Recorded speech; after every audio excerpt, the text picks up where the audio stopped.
예수님이 어떤 분이신가 늘 우리가 묵상하면서 또 그분이 우리에게 주신 그 말로 다 할 수 없는 구원의 은혜에 대해서 우리가 생각을 하죠. 예수님에 대한 서술은 예수님을 따랐던 제자들이나 또 예수님께서 친히 하신 말씀들을 통해서 예수님이 어떤 분이신가에 대해서 우리는 알게 됩니다. 먼저 요한 장로가 예수님에 대해서 서술한 내용을 먼저 우리가 한번 찾아보도록 하겠습니다.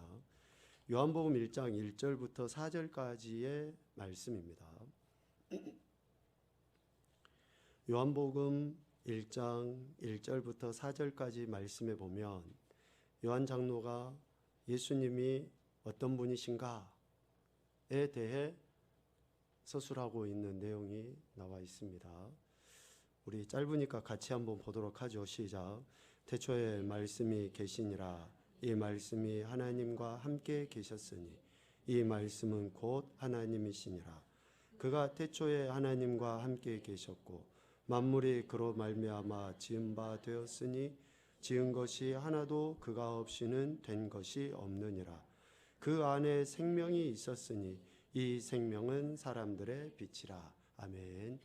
요한 장로가 예수님에 대해서 이렇게 서술을 하고 있는데, 첫째, 예수님은 말씀이시다 라는 거죠.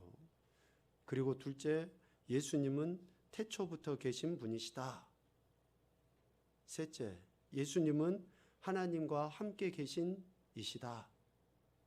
넷째, 예수님은 만물을 지으신 이시다. 다섯째, 예수님은 생명이시다. 여섯째, 예수님은 빛이시다. 이렇게 예수님에 대해 예수님을 따라다니고 예수님과 함께 동고동락했던 그러한 관계 속에 예수님이 누구이신가, 어떤 분이신가 라고 할 때에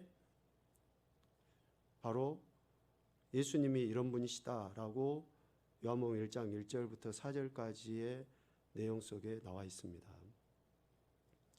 그럼 사도 바울은 예수님에 대해 어떻게 기록을 하고 있을까? 요한복음 1장 1절부터 4절까지의 말씀을 여러분들이 머리에 떠올리시고 골로새서 1장 15절부터 17절까지의 말씀을 한번 봐봅시다.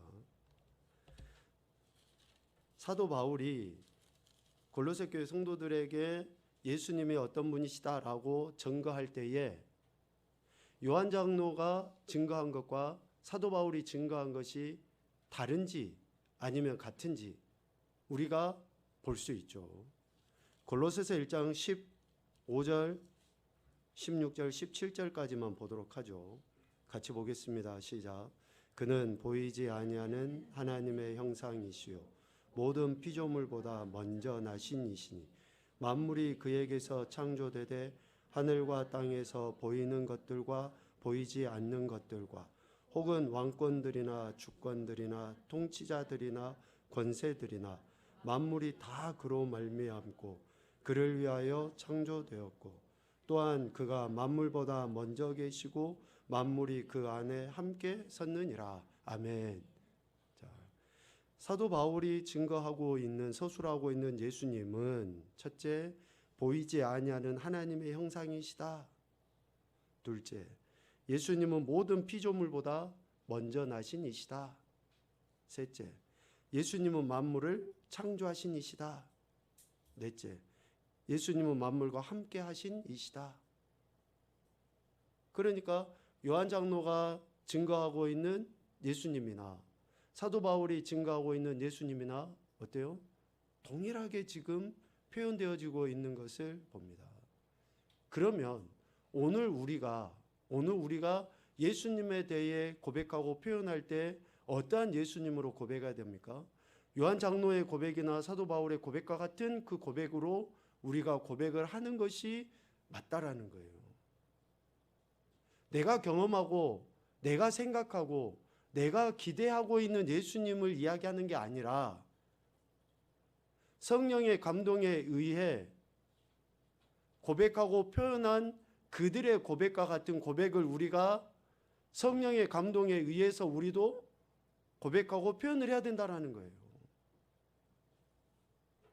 내가 생각하고 기대하는 예수님이 아니라 성령의 감동에 의해 표현한 그들의 고백이 나의 고백이 돼야 된다라는 것이죠. 그래서 이 두 분의 고백 표현과 같이 예수님께서는 이런 분이신데, 결국은 예수님은 처음부터 존재하시는 창조주 하나님이시다 라고 이야기해 볼 수 있죠. 처음부터 시간의 시작 전에 존재하신 분, 그것도 창조주로서 존재하신 분, 오늘 우리에게는 지금도 나와 함께 하시는 분으로 저들이 지금 고백을 하고, 우리 역시 그러한 고백으로 예수님께 신앙을 고백해야 한다라는 것이죠.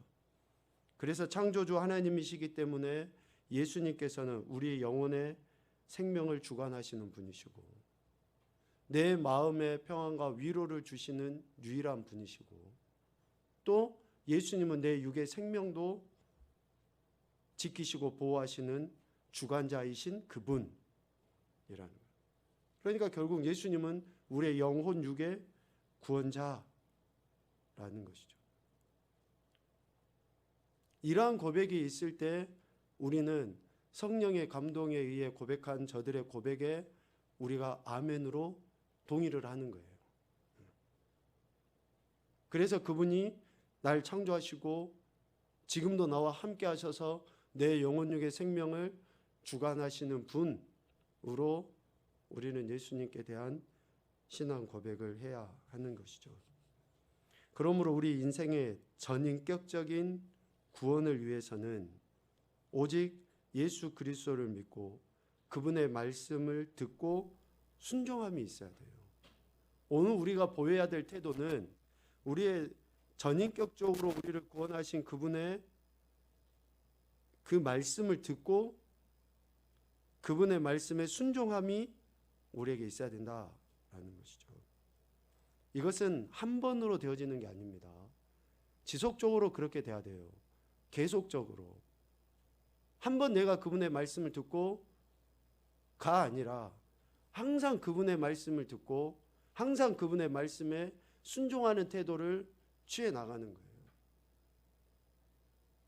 예수님을 믿고 따르는 자들은 그러한 태도를 보여야 돼요. 우리 찬양하면서도 계속 이야기했죠. 내 상황이나 환경에 의해서가 아니라 그분의 명령에 의해서 우리는 그렇게 해야 돼요. 내가 하고 싶으면 하고 하기 싫으면 안 하고가 아니에요. 예수님께서 우리에게 생명을 주시고, 즉 우리를 창조하셔서 생명 주실 뿐만 아니라 우리의 전인격을 구원하시는 그분이라고 우리가 고백한다 그러면 우리는 지속적인 그런 반복을 통해, 즉 훈련을 통해 그분의 말씀을 듣고 순종하는 삶을 우리가 살아가야 하는 거죠. 오늘 마태복음 11장 28절, 29절, 30절 말씀은 예수님께서 제자들에게 하시는 말씀입니다. 예수님께서 안 믿는 무리들에게 하시는 이야기가 아니라 제자들에게 이 말씀을 하시는 거예요. 오늘 저와 여러분에게 이 이야기를 하고 계십니다. 우리가 수고하고 무거운 짐진 자라는 거예요. 그러한 우리를 예수님이 초청하십니다. 이 초청은 영혼 구원의 초청이라고 하기보다는 삶의 구원을 위해서 초청하는 거예요. 예수님을 믿기로 한 자들은 영혼이 구원받았다라고 할 수 있죠. 예수님이 지금 이 이야기를 하시는 것은 우리 삶의 구원을 위해서 예수님께서 제자된 우리를 그렇게 부르고 계시는 것이다 라는 겁니다. 그러니까 예수님 믿어도 수고하고 무거운 짐을 진 인생일 수 있다라는 거예요. 고통이 있을 수 있고 갈등이 있고 문제가 있을 수 있다는 겁니다. 예수님 믿는 것이 그냥 뭐 만사 형통을 이야기하는 게 아닙니다. 그렇게 예수님께 다 나아갈 때 예수님께서 우리의 영혼 육에 쉼, 안식을 허락하시죠. 그러면서 29절에 예수님이 이야기를 하셔요. 나의 멍에를 메고 내게 배우라 라고 명령하십니다. 수고하고 무거운 짐을 예수님께 내려놓고 예수님으로 말미암는 쉼을 얻기 위해서 우리가 취해야 될 태도가 뭐예요? 배우는 거예요. 배우는 거. 훈련입니다. 반복적인, 지속적인 반복을 이야기해요. 지속적으로 우리가 예수님의 말씀을 듣고 그 말씀대로 순종하는 이러한 반복적인 훈련이 우리의 영의 안식, 육의 안식, 또 마음의 안식, 쉼을 얻게 한다라는 거예요. 우리는 어떤 부흥회 같은 데 가서 주여 한번 외치고 은혜 받았다 그러면 그것이 1년, 2년, 10년 지속될 거라고 착각을 하는데 그렇지 않아요. 여러분들의 말씀을 묵상하고 또 어떠한 기도하고 하는 것들에 대해서 은혜를 받을 수 있어요. 그런데 그 은혜가 그냥 평생 지속이 됩니까? 그렇지 않아요. 그러니까 훈련이에요. 지속적으로, 반복적으로 그렇게 예수님께 나가는 거예요. 그분의 말씀에 귀를 기울이고 그 말씀에 순종하는 것을 행해 나가는 거죠. 그래서 예수님께서 오늘 우리에게 나의 멍에를 메고 내게 배우라 라고 명령하시는 것입니다. 오늘 우리가 페이퍼를 통해 지금 이 이야기를 하려고 하는데요. 예수님이 이렇게 우리를 초청하실 수 있는 이유, 예수님이 우리를 그렇게 부르셔서 참 쉼을 허락하실 수 있는 이유가 뭔가? 앞서 요한 장로와 사도 바울이 예수님에 대해서 증언을 했잖아요.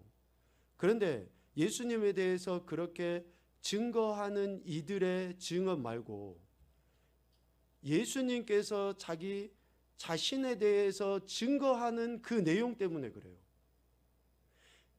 예수님의 제자들이 보고 들은 예수님에 대해서 증거하는 것도 물론 능력이 있지만 예수님께서 스스로 자기 자신에 대해서 스스로 증언하고 계시는 것 때문에 더더욱더 우리는 예수님에 대해 예수님이 어떤 분이시고 또 예수님이 우리에게 무엇을 해주실 수 있는지를 확신하게 되는 거예요. 예수님이 누구이신가 라고 할 때에 요한복음에 보면 여러분 많이 아시죠? 에고에미 해가지고 나는 나다 이렇게 예수님이 이제 스스로 자기 자신을 증언하시는 내용들이 많이 기록이 되어져 있어요. 흔히 우리가 예수님을 하나님의 아들이시고 구원자시다 뭐 이렇게 고백해요. 그러한 그 고백이 나타날 수 있도록 예수님이 자기 자신을 고백한 것에 대해 증언한 것에 대해 우리가 몇 가지를 살펴보면 첫 번째, 예수님은 생명의 떡이시다 라고 이야기하죠. 생명의 떡이시다. 두 번째, 예수님은 세상의 빛이시다. 세 번째, 예수님은 선한 목자이시다. 네 번째, 예수님은 부활이요 생명이시다. 다섯 번째인데 요한복음 14장 6절은 나는 길이요 진리요 생명이다. 요한복음 14장 6절은 길이요 진리요 생명이다. 요한복음 15장 1절에서 예수님은 나는 참 포도나무이다. 그리고 요한복음 18장 37절에서 예수님은 자기 스스로를 왕이시라고 고백합니다. 그러니까 예수님이 자기 자신에 대해서 나타내 보이시는 이 표현들, 그런데 지금 예수님이 증거하는 이 표현을 보면서 여러분들은 어떤 생각합니까?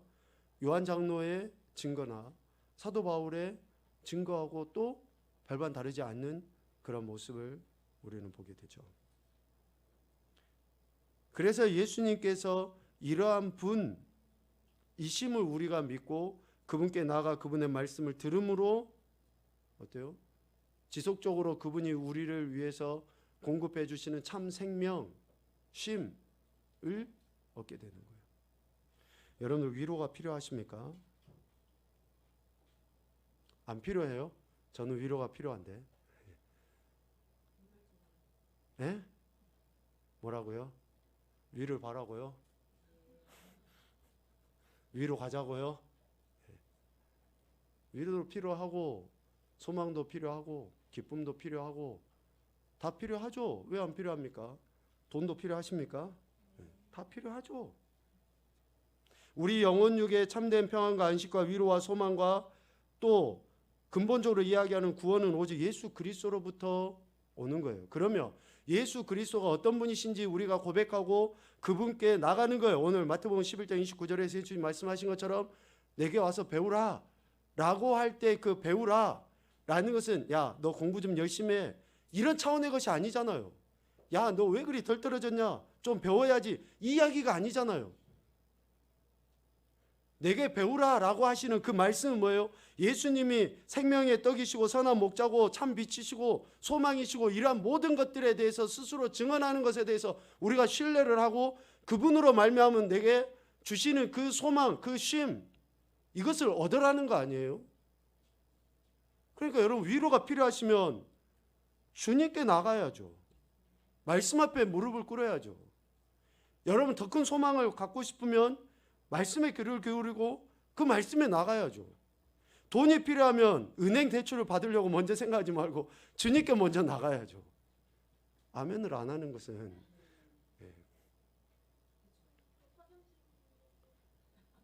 갔다 와야지.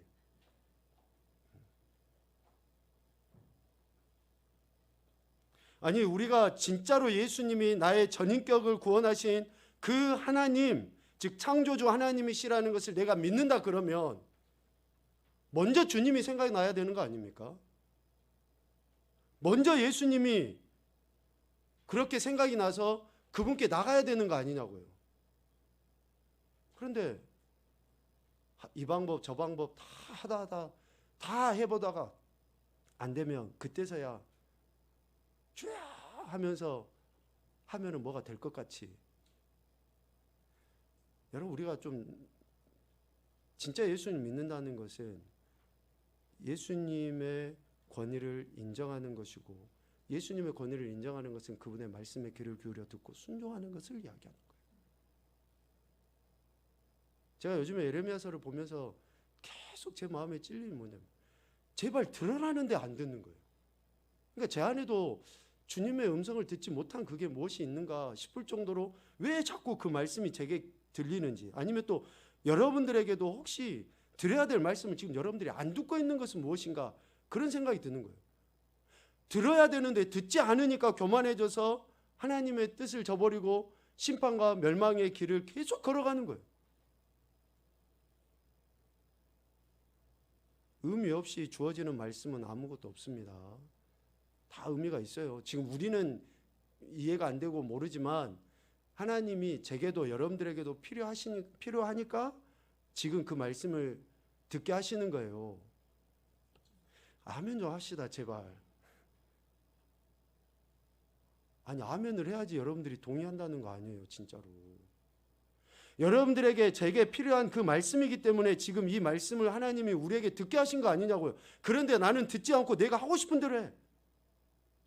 그러니 문제가 더 해결이 안 되죠. 그러니 더 빡빡해지고 어려워지고. 이거는 미안하지만 여러분들이 여러분 자녀들을 대하는 모습하고 똑같아요. 제발 엄마 아빠 말 좀 잘 좀 들어 하는데 뻑뻑 어기고 고집피고 안 듣는 여러분의 자녀들하고 똑같다고요. 저나 여러분이 하나님 앞에. 그래서 우리가 오늘 예수님이 내게 배우라 라고 하신 그 말씀처럼 예수님의 존재, 그리고 예수님의 사역에 대한 그 태도를 바르게 보여야 되는 거죠. 거기 밑에 나와 있죠. 이러한 주장에 대해 우리는 뭐만 있어야 돼요? 순종만 있어요. 순종. 예수님의 인도하심에 온전히 복종하는 자만이 하나님으로부터 오는 새 생명을 얻습니다. 복종하는 자만이. 우리 유은이가 한번 읽어볼까? 시작. 나와 함께 아니하는 자는 나를 반대하는 자요, 나와 함께 모으지 아니하는 자는 해치는 자니라. 아멘. 그 뒤에 우리 은설이 마가복음 8장 34절 시작.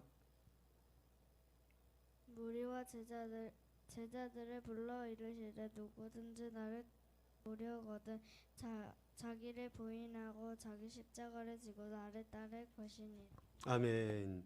이렇게 우리가 예수님께 대한 순종, 예수님께 대한 복종이 있을 때 우리의 전인격은 새로워지게 되는 겁니다. 예수님께서는 누구를 초대하십니까? 수고하고 무거운 짐진 자들을 초대하고 계십니다.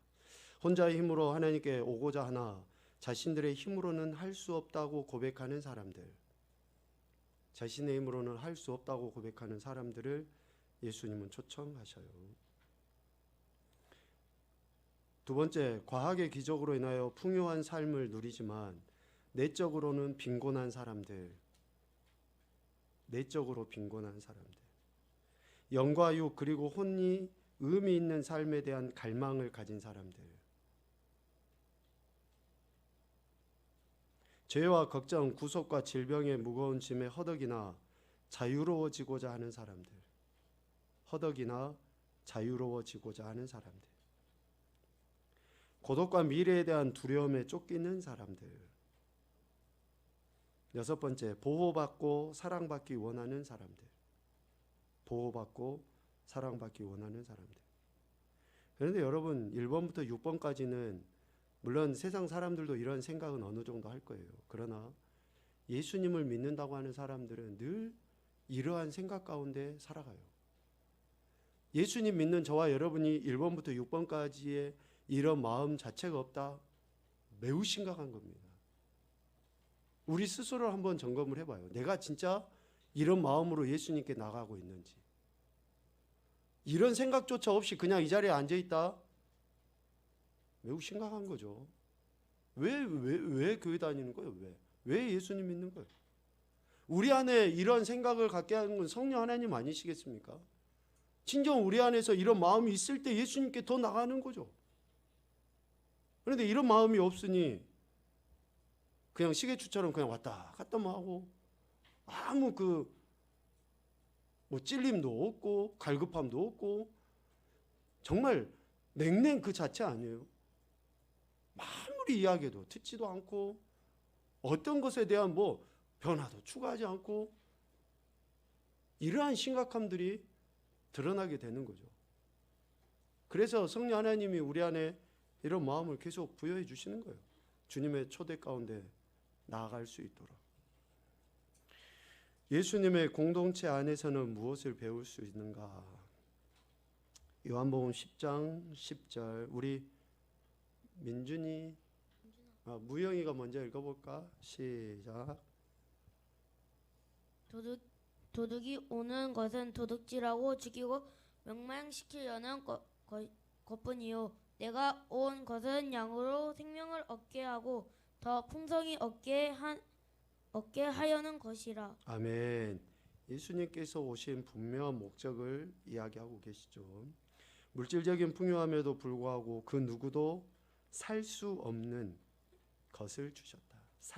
돈으로 살 수 없는 것을 예수님은 우리에게 주신 분이시죠. 그러니까 예수님을 믿고 따르는 이들은 이러한 것들을 배우게 돼요.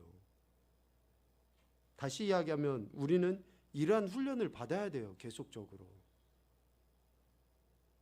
하나님이 우리에게 주신 돈으로 살 수 없는 값진 그 구원의 은혜를 주셨음을 고백하고 그렇게 따라가는 거예요. 말로 우리가 계속 표현하잖아요. 갚을 수 없는 은혜, 구원을 베풀어 주셨다. 말은 그렇게 하는데 앞서 이야기하는 그런 갈급함이 생기질 않아. 이게는 심각한 문제가 있는 거죠.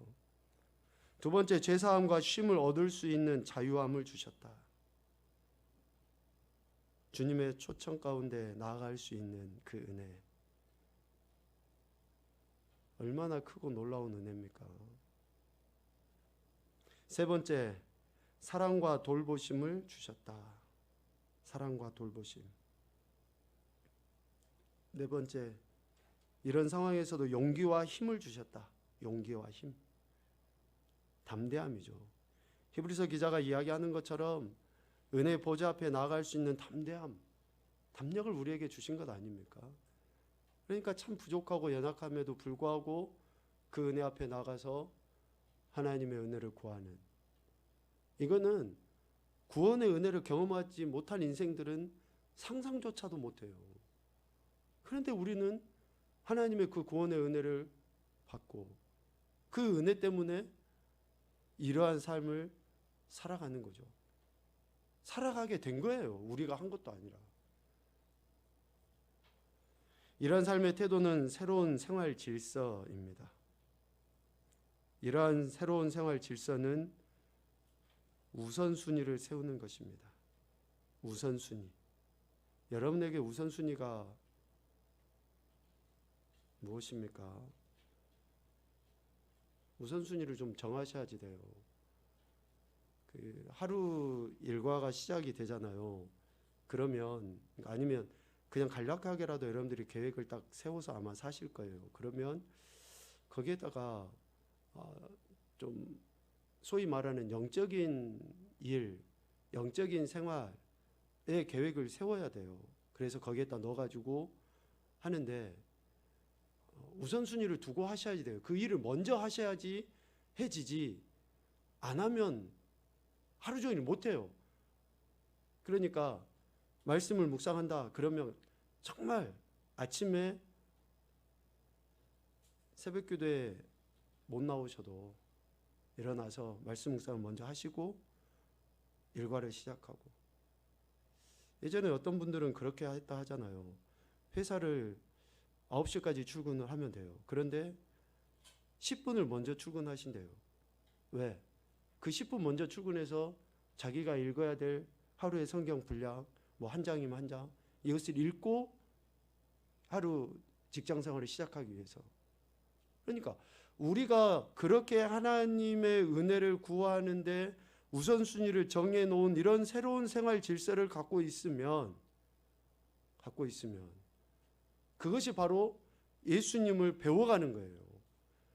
예수님 말씀에 우리가 귀를 기울여 듣고 순종하는 삶을 살아내지는 거예요. 그것이. 우리는 순종 그러면 뭔가 어떤 대단한 결단을 뭐 하고 뭐 우리 삶이 180도 바뀌어지는 무슨 그러한 대단한 것에 대한 순종을 우리는 생각하기 쉬운데, 여러분 하나님은 우리를 너무 잘하시니까 그런 순종은 요구하시지도 않아요. 하나님 막 다 여러분들 막 목사시키고 선교사시키고 그럴 것 같아요. 여러분 착하지 마세요. 안 그래요. 여러분들이 그렇게 말씀 읽고 묵상해도 하나님 여러분 막 다 선교사로 보내고 막 다 목사들하고 그렇게 성령의 강력한 역사를 주시질 않아요. 여러분들이 삶의 현장에서 그런 우선순위를 정해서 살아가잖아요. 그러면 하루하루 그 공급해주는 그러한 은혜로 살아가게끔 해주셔요. 그러니까 이런 우선순위를 여러분들이 정하셔서 하실 때 삶이 새롭게 이전과는 다른 새로운 질서대로 세워져 가게 됩니다. 여러분 제가 말한 거는 극히 일부지만 여러분 좀 기도하시면서 하나님의 지혜를 구하셔가지고, 제가 생활하는 패턴과 여러분들이 생활하는 패턴이 다르잖아요. 그러니까 여러분들 각자 패턴에 맞게끔 거기에서 이제 영적인 시간을 하나님 앞에 드리는 훈련을 하시면 돼요. 막 30분씩 1시간씩 해라 그렇게 말도 안 해요. 그러니까 여러분들이 매일 할 수 있는 그러한 시간들, 패턴들을 이렇게 만들어 가지고 하시면 됩니다. 그것이 바로 앞서 오늘 이야기했던 것처럼 예수님으로부터 배우고 진짜 쉼을 얻게 되는, 은혜를 얻게 되는 길이다라는 것이죠. 우리 민준이가 마가복음 12장 30절 31절 읽어볼까? 시작. 내 마음을 다하고 목숨을 다하고 뜻을 다하고 힘을 다하여 주 너의 하나님을 사랑하라 하신 것이요. 둘째는 이것이니 내 이웃을 내 자식과 같이 사랑하라 하신 것이라. 이보다 큰 계명이 없느니라. 아멘. 이렇게 예수님에 대한 태도, 우선순위를 정하고 하라라고 이야기하시는 것이죠. 예수님께서 하나님께 대한 순종을 보이심처럼 우리 믿음의 주요 온전하게 하신 예수 그리스도께 우리가 순종해야 됩니다. 이 순종하는 것을 통해서, 즉 말씀과 기도를 통해 예수님께서 하나님께 순종하심을 우리는 배우는 거예요. 배우는 거. 그래야지만이 우리가 예수님께 순종할 수 있게 되는 거죠. 여러분 축복합니다. 신앙생활을 억지로가 아니라 정말 기쁨으로 해나가고 당당하게 해나갈 수 있는 길들을 여러분들이 알고 계실 거예요. 각자의 위치에서 그 상황에서 꼭 이런 우선순위를 정하셔서 예수님이 어떤 분이시고 예수님이 내게 주시고자 하는 참된 쉼이 무엇인지 다시 한번 생각해 보시면서 이런 신앙생활을 해나가는 것으로 인해 하나님의 영광도 나타내시고 또 진짜 하나님이 우리에게 주시는 그 참된 쉼도 경험해 나가실 수 있기를 소망합니다. 늘 주님과 동행하시면서 주님의 선하신 뜻 안에 참된 평강을 누리시기를 주님의 이름으로 축복합니다.